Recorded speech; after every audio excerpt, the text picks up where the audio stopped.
本以为会非常腥的虎奶，雷13却尝到了无与伦比的香甜。雷13不再有任何羞耻感，奋力吮吸了起来。不知不觉中，他感到自己的腹部鼓胀起来，饥饿解除，随之而来的是浑身充满了力量的感觉。丁，喝奶100毫升，喝奶技能熟练度+1。就在雷13满足无比，想懒洋洋地抚摸鼓胀起来的腹部时，一道不含任何感情的声音再次响起。不是幻觉，真的有系统。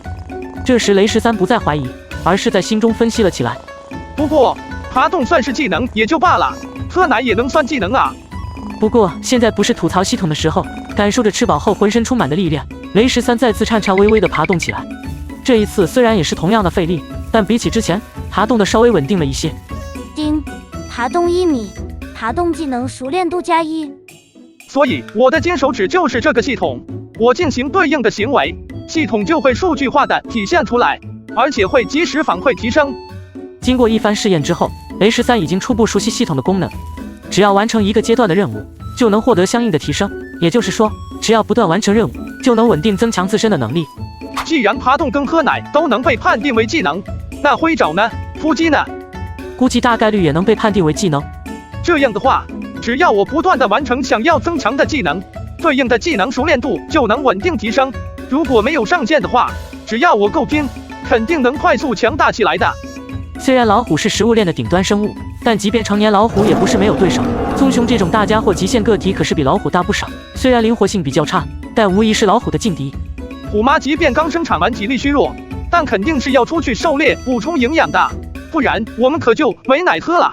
虎妈作为成年老虎，是森林之王，但留下的气味会让大部分生物本能的避开。可万一有什么胆大包天的家伙，趁着虎妈出去狩猎来吃我们呢？雷13没有说错，毕竟老虎幼崽能成功长大的存活率大概在3到5成，其中有不少是其他生物趁着虎妈狩猎将虎崽吃掉的。所以为了自己能活下去，雷13决定要好好利用金手指，尽快强大起来。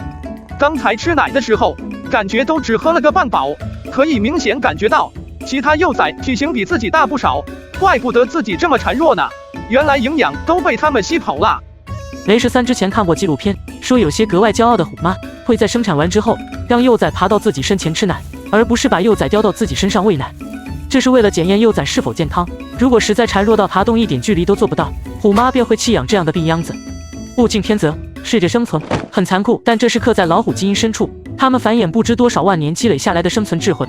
既然这样，那我就使劲利用金手指，让自己变得强大，不然虎妈见到我还是这么瘦弱的样子，恐怕还会生出弃养的想法。雷13下定了决心，虽然刚吃完奶，很想要睡觉，但他也强打起精神，继续在地上学习爬行。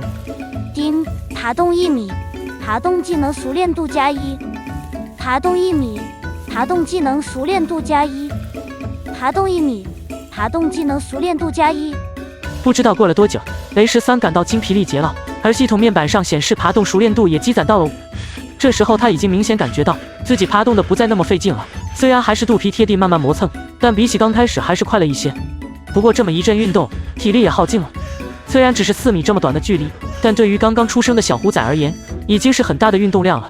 好在他感觉体力快不支的时候，就向着虎妈爬去，奋力的吮吸起来。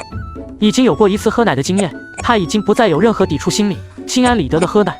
看样子，这只看起来瘦弱不堪，随时可能夭折的小家伙，有着很强的求生本能，说不定可以养活呢。第一次生产的虎妈已经下定了决心，只要这只小家伙不失去对活下去的渴望，他就努力把它养活。丁，喝奶100毫升，喝奶技能熟练度+1。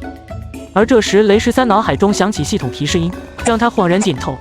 吃奶量越大，雷13能储存的能量就越多，成长的速度也就更快，确实能算得上一个相当有用的技能了。等以后能吃肉的时候，也能吃得更多。